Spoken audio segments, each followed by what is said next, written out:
প্রদীপ Debbarma, অমরপুরের comrade অমেন্দ্র Reang, খোয়াইয়ের GMP নেতা comrade Rana বাহাদুর। আজকের এই সম্মেলন পর্যন্ত নাম জানা অজানা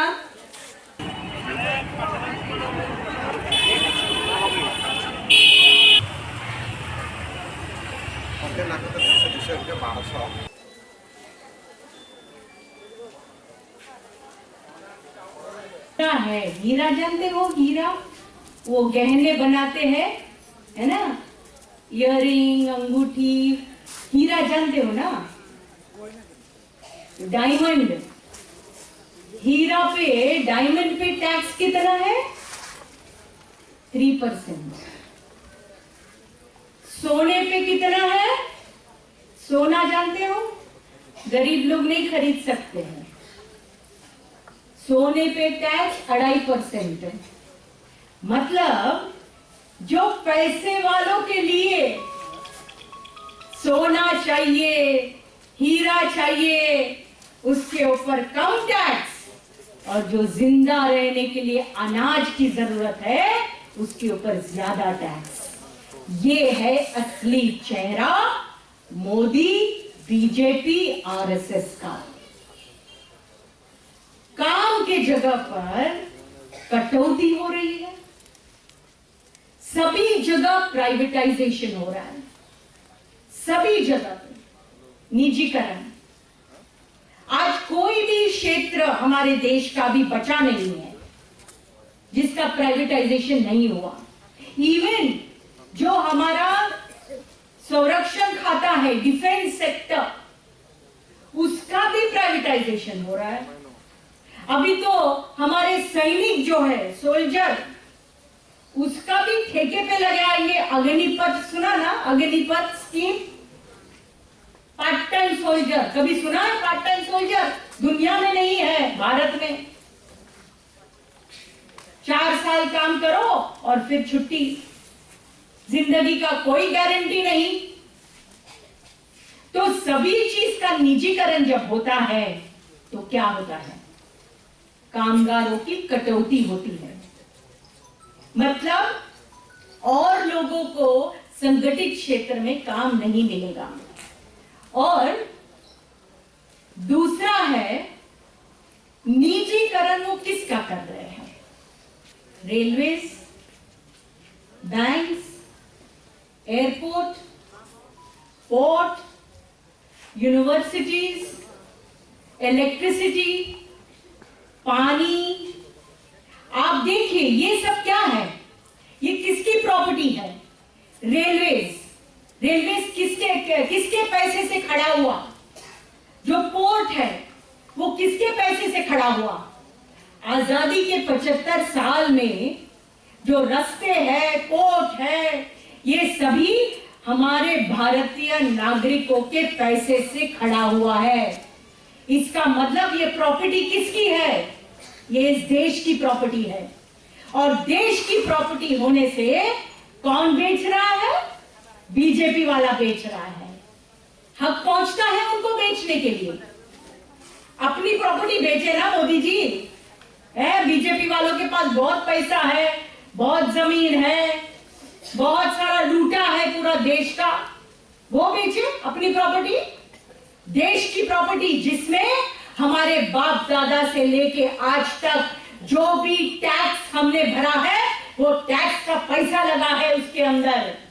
तब खड़ा हुआ ये रेलवे, तब खड़ी हुई ये यूनिवर्सिटीज, तब खड़ा हुआ ये इंश्योरेंस सेक्टर, और उसको बेच रहे हो आप।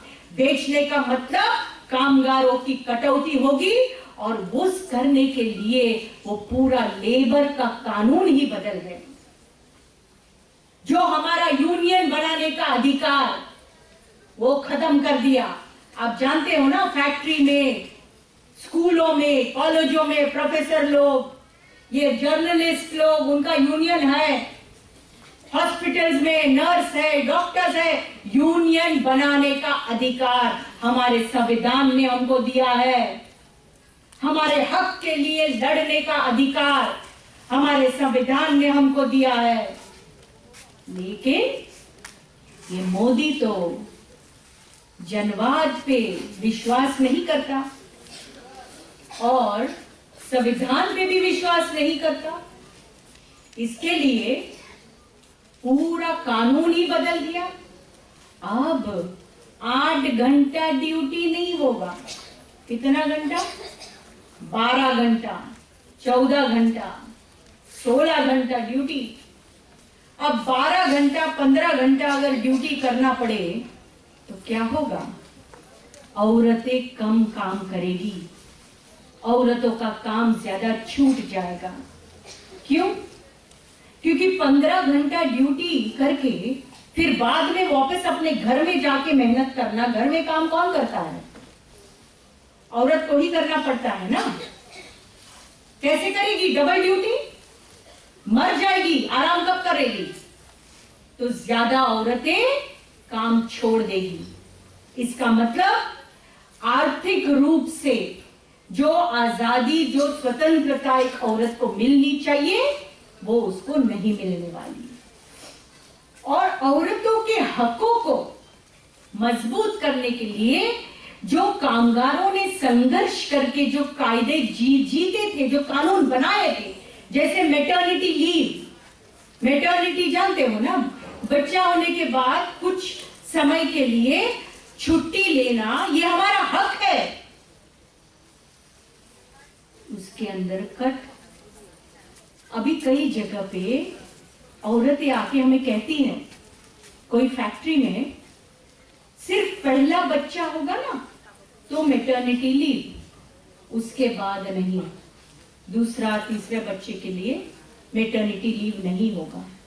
तो उसके सामने तो 2 ही रास्ता है फिर। एक तो दूसरा बच्चा पैदा न करे या काम छोड़ दे। अब औरतों के हाथों में तो होता नहीं है। कितने बच्चे को जन्म देना वो औरत ही सिर्फ नहीं तय करती ना, वो तो परिवार भी तय करता है। अगर पहली बेटी हुई तो बेटा तो चाहिए। यहाँ त्रिपुरा में भी ऐसा है, बेटा चाहिए, ऐसा है कि ओनली बेटी चलेगा? है चलेगा? नहीं चलेगा। गवर्नमेंट थी यहाँ पर, हर गांव-गांव में मनरेगा का काम शुरू किया था। काफी काम मिल रहा था। कोशिश कर रही थी लेफ्टिनेंट गवर्नमेंट के लोगों के हाथों को काम मिले। नया नया स्कीम बनाया। अभी पूरा काम गायब। पूरे देश में कहीं पे भी काम नहीं मिल रहा है। और जिन्होंने काम किया, मनरेगा में कौन काम करता है? आप मनरेगा जानते हो ना? रोजगार गारंटी का काम, पत्थर तोड़ने का काम, रेगा कौन काम करता है? जो सबसे गरीब है वो ही रेगा में काम करता है। और वो इसलिए करता है ताकि वो गांव में काम करे, उसको कुछ पैसा आए और वो अपना घर में बच्चों को खिलाए। सिंपल बात। लेकिन मनरेगा में काम किए जो मजदूर हैं, उनका 3,500 करोड़ रुपए का वेतन आज तक मिला नहीं है। 3,500 करोड़ नहीं दे सकती ये सरकार, देना नहीं चाहती, नियत नहीं है। इसका मतलब रेगा में काम करने वाली जो औरत है उसका श्रम ये सरकार लूट रही है। मतलब मुफ्त में काम कराया ना, काम तो कर लिया लेकिन वेतन नहीं दिया बाद में। इसका मतलब क्या है? इसका मतलब मुफ्त में काम कराया। ये बोलना पड़ेगा ना, औरतों को बताना पड़ेगा ना। औरतों को ये बातें आप बताओगे तो जरूर उनके अंदर एक गुस्सा तैयार होगा। ये गुस्सा हमें क्यों तैयार करना है? क्योंकि हम इस देश के नागरिक हैं और कौन सी तरह के देश में हमको जीना है ये तय करने का हमारा अधिकार है, हमारा हक है। और हमारा कर्तव्य भी है, जिम्मेदारी भी है। अगर लूटने वाले सत्ता में बैठ जाए और जो लूटा जा रहा है अगर वो नहीं बोलेगा तो हिंसा और अत्याचार और बढ़ेगा। आपके त्रिपुरा में क्या हो रहा है? बीजेपी की सरकार आ गई, उसके पहले आरएसएस वालों ने गांव-गांव में घूम के लोगों को गुमराह किया, लोगों को भड़काया। और अब क्या कर रही है? जो भी अधिकार त्रिपुरा के और लोगों के थे, अभी प्राइवेटाइजेशन कर दिया स्कूलों को। मतलब फी भरना पड़ेगा, अभी फी भरना पड़ेगा। इसका मतलब क्या होगा? इसका मतलब गरीब का बच्चा घर में बैठेगा। और वो यही चाहती है, बीजेपी यही चाहती है कि कोई भी पिछड़े जाति के, पिछड़े वर्ग के, गरीब के बच्चे न पढ़े। सिर्फ मुट्ठी भर लोग पढ़े क्योंकि वो इस जाति व्यवस्था में विश्वास रखते हैं। क्यों पढ़ेगा दलित का बच्चा? क्यों पढ़ेगा आदिवासी का बच्चा? क्यों पढ़ेगा मुसलमान का बच्चा? क्यों पढ़ेगा खेत मजदूर का बच्चा? उनको सबको पढ़ाई लिखाई का हक नहीं, उनका कर्तव्य है सेवा करो। पढ़ेगा सिर्फ बड़े बड़े पैसे वाले लोगों के बच्चे।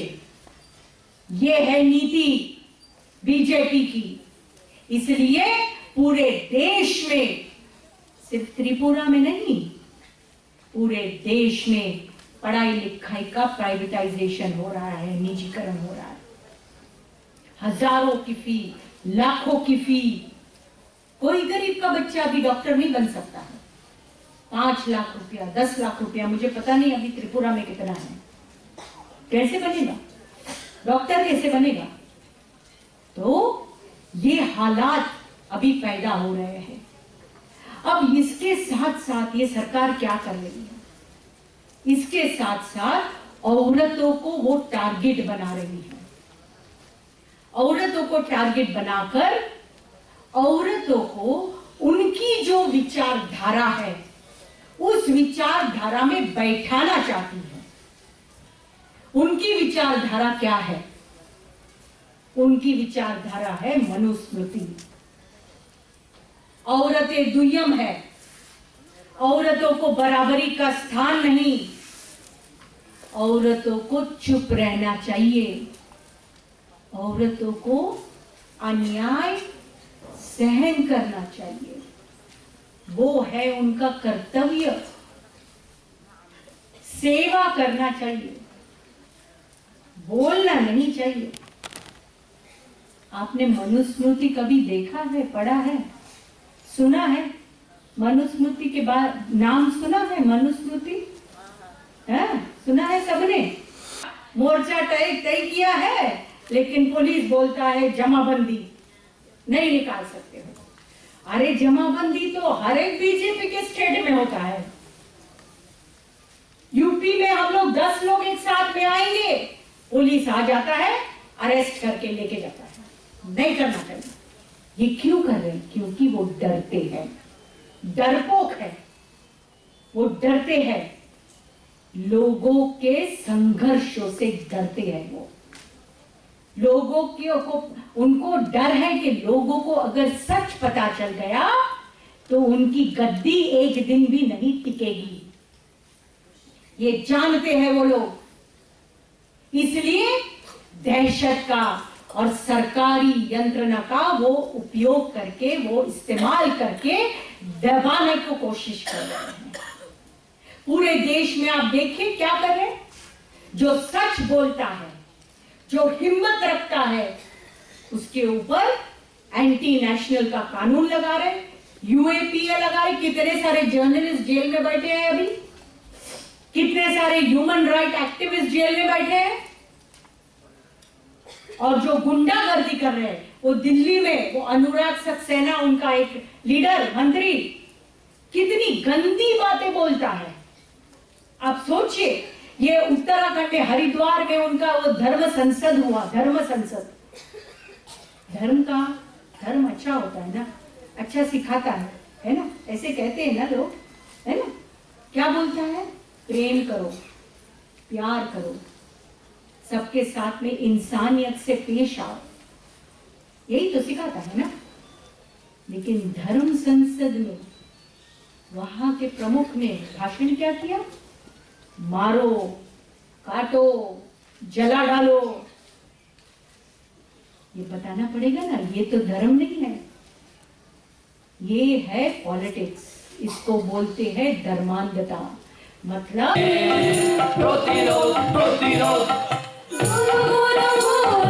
अभिनेत्री दिलीप कुमार, क्रीड़ाविद मिल्खा सिंह, DYFI राज्य संपादक मंडली सदस्य कमरेड